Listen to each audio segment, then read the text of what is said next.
my mind map for ATM II. So I have 6 different overarching themes in my mind map. There's teaching philosophy, methodology, assessment, learning theories, objectives, and what makes good teaching. So let's start off with learning theories. Alright, so I've separated it into constructivism and behaviorism. Up here in constructivism, I talk about John Piaget, who's considered the father of constructivism, and constructivism allows students to find and formulate their own understanding. So branching off of that, we have social constructivism, which was developed by Vygotsky, who believed that social interaction is key to student success, and this includes group discussions, activities where students synthesize ideas and collaborate with each other. I also have instructional scaffolding, which is this teacher's support that gradually gets withdrawn as the student becomes more capable. I also have schema over here, which is our mental understanding of a concept, and reciprocal teaching, which has 5 main parts: predict, question, clarify, summarize, and connect. Branching out of social constructivism, I have socio-transformative apprenticeship, which includes dialogue, authentic activity, metacognition, and reflexivity. And this is where the student will discuss what's valuable to their own life. Branching off of scaffolding, we have 3 main ideas. We have content scaffolding and task scaffolding. Content scaffolding is delivered over the course of a unit, and it's the content itself that's capable, or that the student is capable of learning at that specific time. Task scaffolding is when you're trying to get the student to perform a certain responsibility, and that's where the teacher will model a process and gradually release responsibility to the student. I'm going to come back to this in a second. There's also the ZPD, the zone of proximal development. This is the area of knowledge between what the student knows already and what is too difficult for the student to do without assistance. This is where the learning occurs, and it acts as a bridge to develop new learning. Then I have behaviorist concepts. There's sequencing, which Robert Duke, we had a reading about him, and he believed there were 6 principles.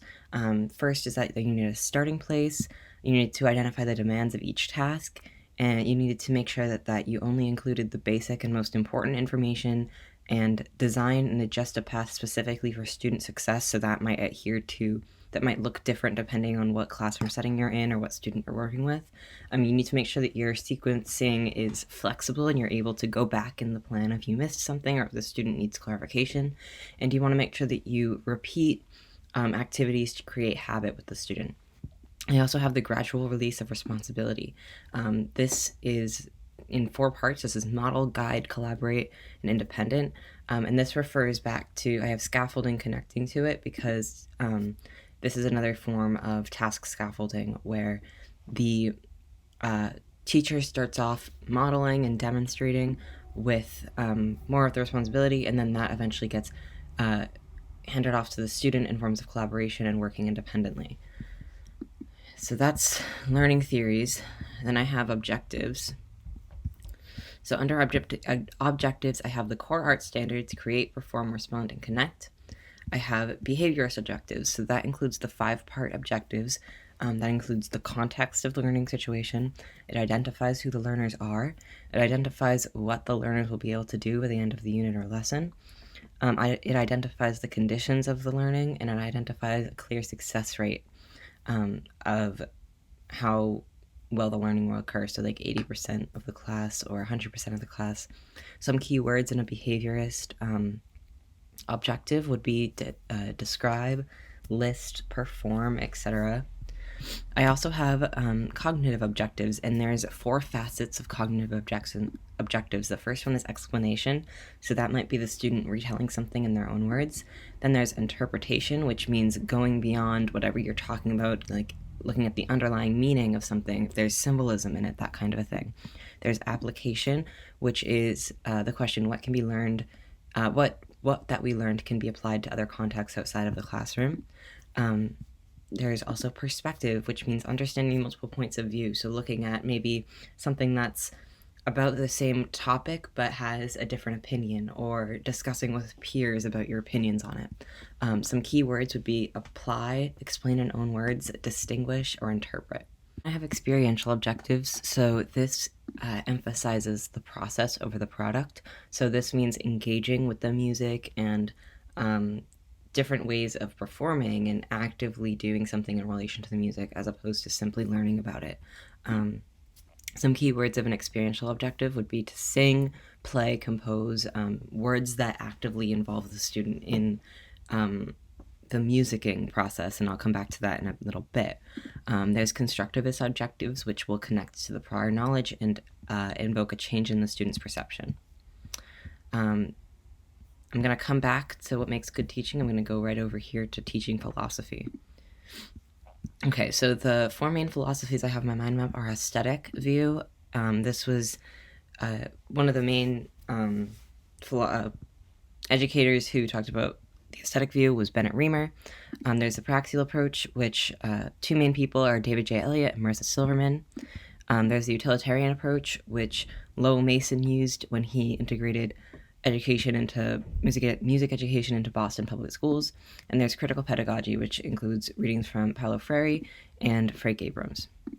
So the aesthetic view of music education involves the concept of learning music for the sake of music and working to achieve an aesthetic listening experience. The praxial approach takes the approach of musicking, so experiencing music in all forms, and active participation in the music process.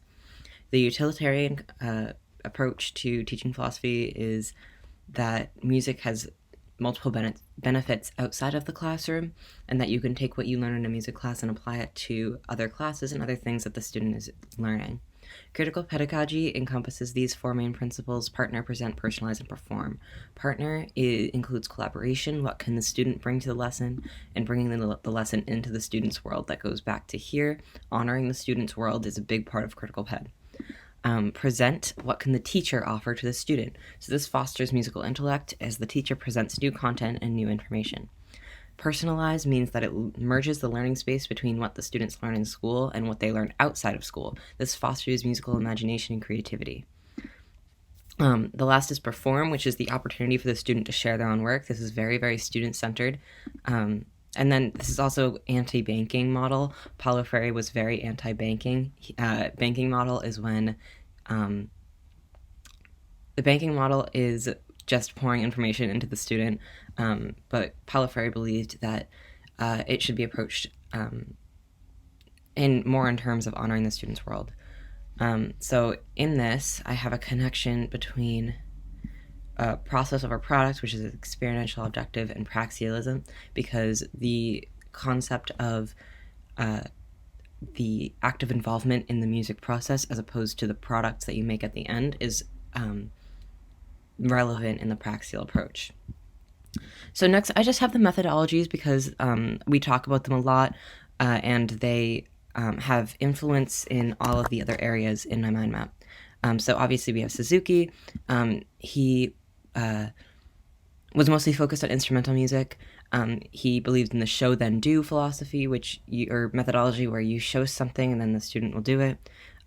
He was also a big advocate of a musical environment for the student. So first of all, the student had to have a musical education from the crib to the grave, and that everything in their environment had to be musically centered. So that included their household, so their parents would often play the same instrument and things like that. Dalcroze, his big thing was eurythmics and movement. And this is, you could say that this is how music is translated into the body. He also believed that one should experience music before notation is put to it. There's next is Gordon, who he was big on audiation and the music learning theory. Then there's Orff, whose main big concepts were improvisation, and he believes that body percussion and instruments should be used in the music classroom.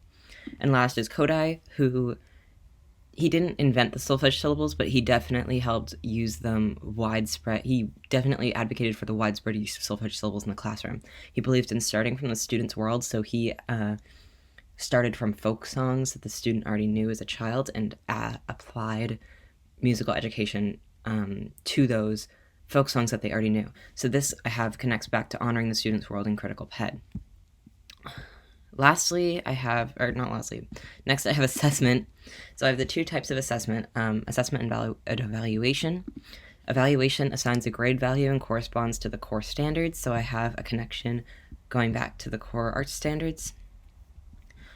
Assessment checks in on the student's knowledge and skill and can oftentimes be retaken. So there's two different types of assessment. There's formative assessment, which happens multiple times during the learning process. Examples are exit tickets, rough drafts, and homework. And I put two different types of formative assessment, self-assessment and peer assessment, which can be really helpful in formative assessment strategies. There's also summative assessment, which happens at the end of the course or a unit. This might be their final grade, and it offers limited feedback. So examples would be juries or final exams. So the last part of my mind map is what makes good teaching. Under this heading, I have classroom management and the student-teacher relationship. So under classroom management, we talked about choice theory by William Glasner. This argues that humans have 5 basic human needs, and in the classroom, the student will choose their behavior and when they act out when needs aren't met. So those 5 human needs are survival, love and belonging, power, freedom, and fun.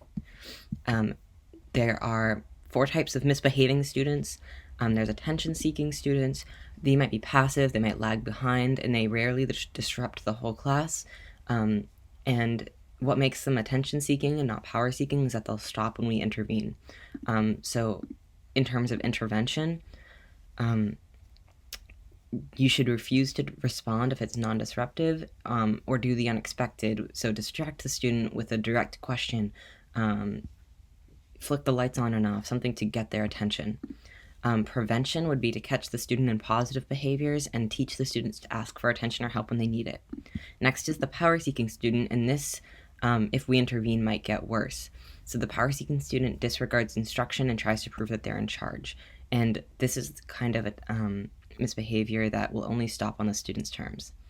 Prevention, keep the student busy, point out their strengths, and give them choices, and actively involve them in making decisions so that they feel like they have a voice in their own learning. Next is revenge seeking. This is real or imagined hurt that the student feels that you have caused. This will continue until the student feels like they've gotten revenge, and this is usually often passive. In terms of prevention, you want to build a caring relationship with that student and focus on the behavior separate from the actual student, because the student most likely is lacking in the love and belonging human need. And you want to teach them the appropriate expression of feelings. There's also failure avoidance. The student definitely lacks social support and is probably a perfectionist. Ways that you can intervene is to focus on past successes and modify your instructional methods so that it doesn't seem too hard for the student to grasp and that it relates to past concepts. Because you want to build the student's confidence. So that kind of goes back to student-teacher relationship. So two-way learning is experiences that are transformative for the student and the teacher. So you want to make sure that you're learning as well as the student is. And classroom dialogue, you want to foster good classroom dialogue because the quality of a conversation is ultimately what's going to help the student learn more than the quantity of the content. And this ties all the way back to social constructivism, where the student will learn through interaction and collaboration. Okay, and I think I've covered everything. Yeah, that's my mind map.